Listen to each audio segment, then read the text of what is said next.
Bonjour et bienvenue à vous tous dans ce 15 minutes de grâce et de vérité avec le pasteur Mickey Hardy. Avant de continuer, j'aimerais vraiment vouloir partager ce chant avec vous, ce chant d'adoration qui est intitulé « Je te bénirai Seigneur ». Avec mes mains levées,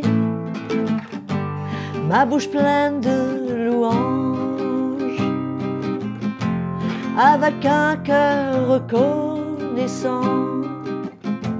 je te bénirai Seigneur. Je te bénirai Seigneur.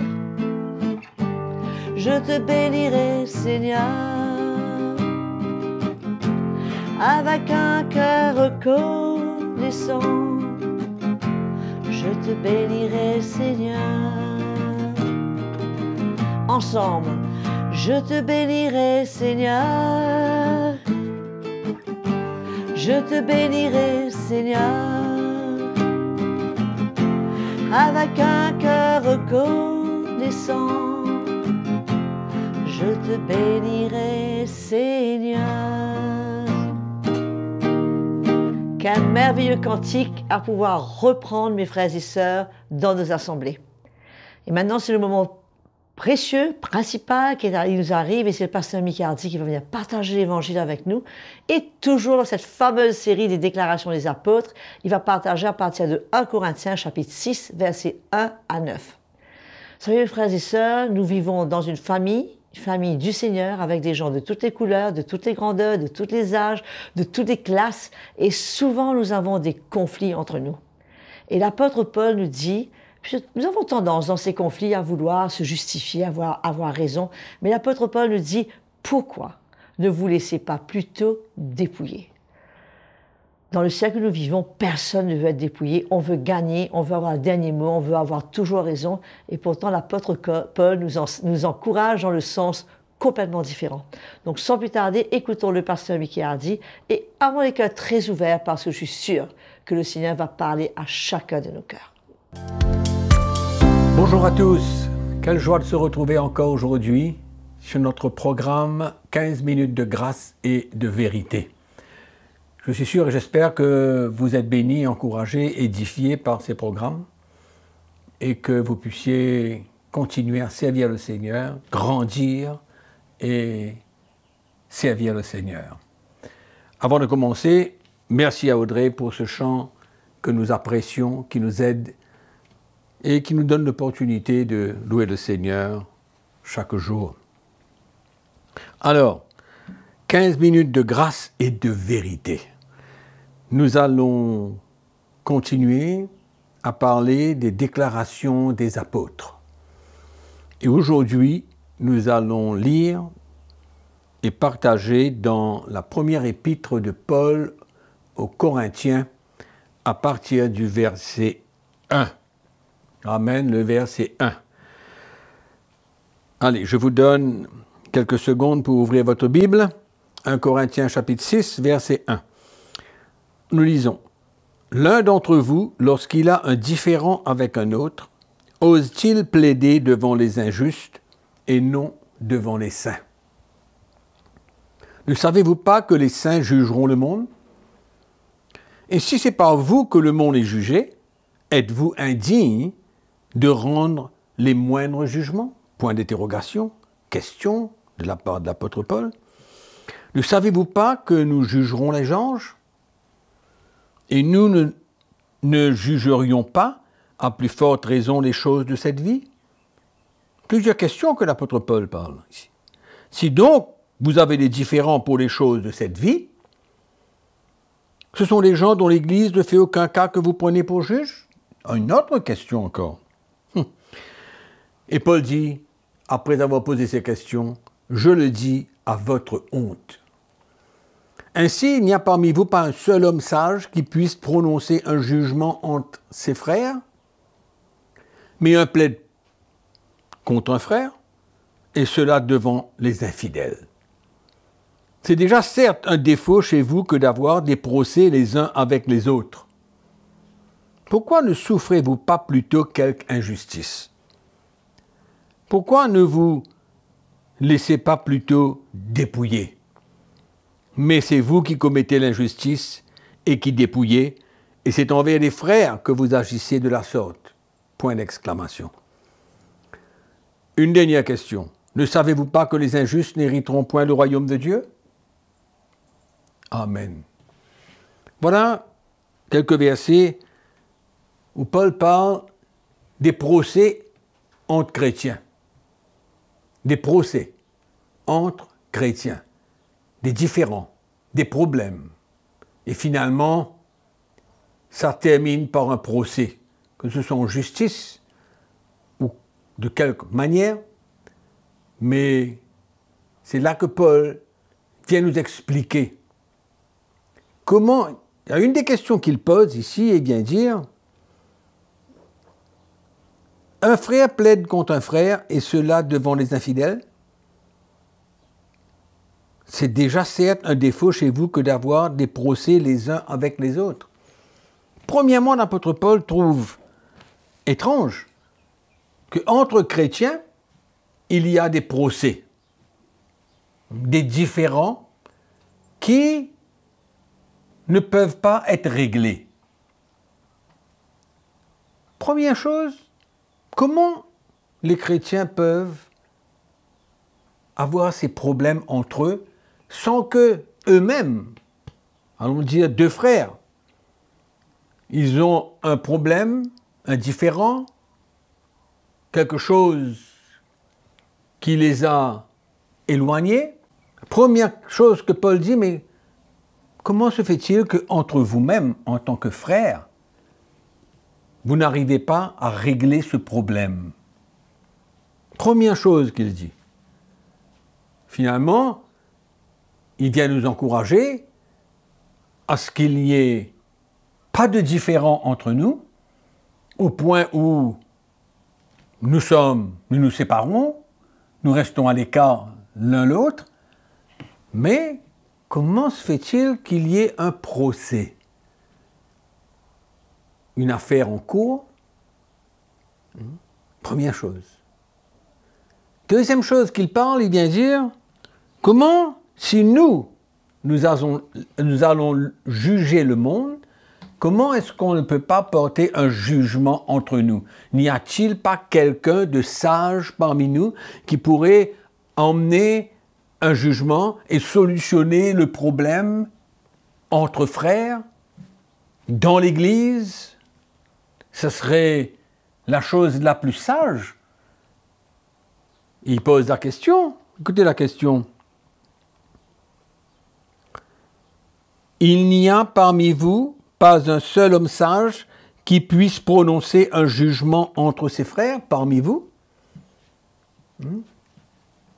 Comment se fait-il que vous pouvez aller chercher de l'aide parmi les infidèles, parmi les incroyants? Aller chercher un jugement parmi les incroyants. Et il dit, c'est une honte. C'est une honte que d'avoir des situations comme celle-là. Les choses doivent se régler au sein de l'Église. N'y a-t-il pas une justice au sein de l'Église? N'a-t-il pas une sagesse au sein de l'Église pour que deux frères ou deux sœurs ou deux personnes, deux chrétiens, qui ont eu un différend, et quand quelqu'un vient avec la sagesse de Dieu, emmener un jugement selon le cœur du Seigneur, cela devrait suffire, et les deux frères ou chrétiens entre eux, cela devrait suffire. Et les deux devraient se soumettre à cette sagesse, à cette direction, à ce jugement qui vient de la part de Dieu au travers des hommes sages et qui porteraient le cœur du Seigneur. Paul vient dire un procès entre frères qui va jusqu'à dans le monde, parmi les infidèles, parmi les incroyants, des non-chrétiens. Est-ce que ce sont eux qui doivent porter un jugement entre deux frères nés de nouveau, qui connaissent le Seigneur? c'est une honte qu'il dit que d'aller emmener un différent dans le monde pour être jugé par des non-chrétiens. Il dit, si donc vous avez des différends pour les choses de cette vie, ce sont des gens dont l'Église ne fait aucun cas que vous prenez pour juges, des gens qui n'appartiennent pas à l'Église, c'est eux qui vont vous juger, c'est eux qui seront le juge parmi vous. Paul vient dire que c'est honteux. Les choses devraient se régler dans la soumission, les uns envers les autres. Et il continue, et il dit quelque chose de vrai, mais en même temps qui nous challenge. Il dit, c'est déjà certes un défaut chez vous que d'avoir des procès les uns avec les autres. Nous avons mentionné ce point. Et puis il vient dire, pourquoi ne souffrez-vous pas plutôt quelque injustice? Pourquoi plutôt qu'on ne donnerait pas l'autre gagnant? Allons dire qu'il y a un procès entre moi et un frère et que c'est moi, normalement, allons dire, qui a raison dans cette situation. Mais pourquoi est-ce que je ne souffrerai pas plutôt une injustice envers moi? Et si la sagesse de Dieu, ou bien le conseil des gens dans l'Église, donnerait raison à l'autre, pourquoi ne souffrirait pas une injustice?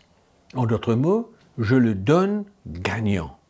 Je m'humilie, j'accepte de perdre dans cette situation. C'est ça le message de la croix. De perdre sa vie. De ne pas se laisser entraîner par notre chair. Mais il dit, il va plus loin encore. Écoutez ce qu'il dit. C'est vous qui commettez l'injustice et qui dépouillez. Et c'est envers des frères que vous agissez de la sorte. Alors essayez de trouver justice parmi les gens qui ne connaissent pas le Seigneur, parmi les infidèles et les non-chrétiens. Il vient dire, si vous faites cette chose, c'est vous qui commettez l'injustice. C'est envers les frères que vous agissez de la sorte. Comme quoi, le message de la croix est clair ici.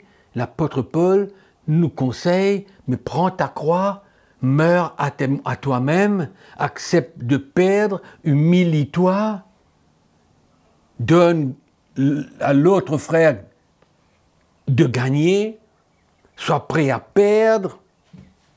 Amen. C'est ça que l'apôtre Paul est en train de nous dire.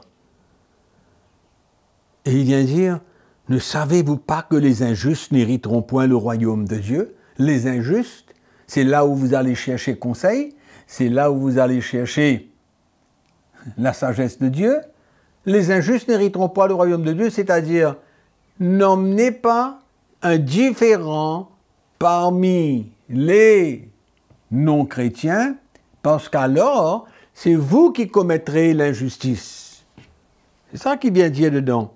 Et c'est envers des fidèles que vous agirez de la sorte. Donc, mes frères et sœurs, nous sommes appelés à régler nos problèmes, à s'humilier entre nous, à pardonner, à relâcher, à se repentir, plutôt que d'emmener des procès en justice. Donc, voilà l'encouragement de l'apôtre Paul. C'est vraiment prendre sa croix et le suivre Jésus. Voilà encore un endroit où nous sommes appelés à prendre notre croix, perdre s'il le faut, mais garder la paix dans notre cœur et ne pas forcer ou utiliser quoi que ce soit pour essayer de gagner vis-à-vis de notre frère. Gardons la paix, restons dans la paix, humilions-nous et le Seigneur, lui, saura nous récompenser.